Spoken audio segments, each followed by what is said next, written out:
మాలాంటి వాళ్ళందరి సహకారం కూడా వీళ్ళకి ఖచ్చితంగా ఉంటుంది, ఉండాలని విజ్ఞప్తి చేస్తూ జై శ్రీరామ్, భారత్ మాతా కీ జై.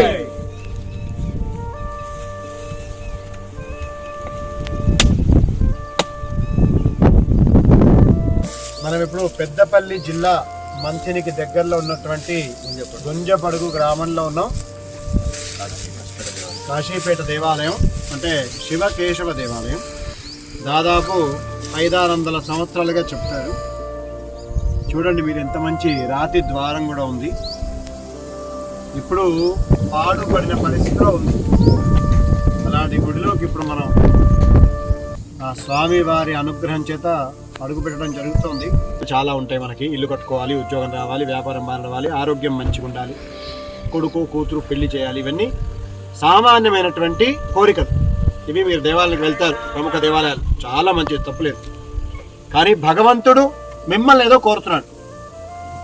ఎంత ఆశ్చర్యం అంటే, మనకి వైకుంఠం వీడి విష్ణుమూర్తి గారు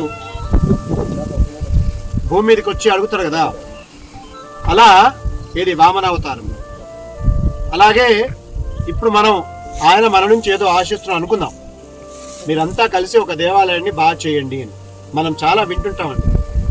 మీరు వెళ్ళి ఎవరిని అడుగుతుంటే భగవంతుడు వస్తాడో తెలియదు, కానీ మీరు అందరికి ఇస్తా ఉంటే భగవంతుడు మీ దగ్గరకు వచ్చి అడిగి తీసుకుంటాడు అనేది పెద్దలు చెప్పిన మాట. కాబట్టి ఇటువైపు అందరూ దృష్టి సారించాలి. ముఖ్యంగా మన 2 తెలుగు రాష్ట్రాల్లో ఈ వీడియో చూసిన వాళ్ళు, ఈ గుంజబడుగు అనే గ్రామంలో ఈ శివకేశవ దేవాలయం చాలా త్వరగా అద్భుత రీతిలో మనం ఇంకా వీలవుతే 1 సంవత్సరం లోపలే దీన్ని ఒక మంచి స్థాయికి తీసుకెళ్ళి అందరం దర్శనానికి వచ్చేద్దాం. అందరికీ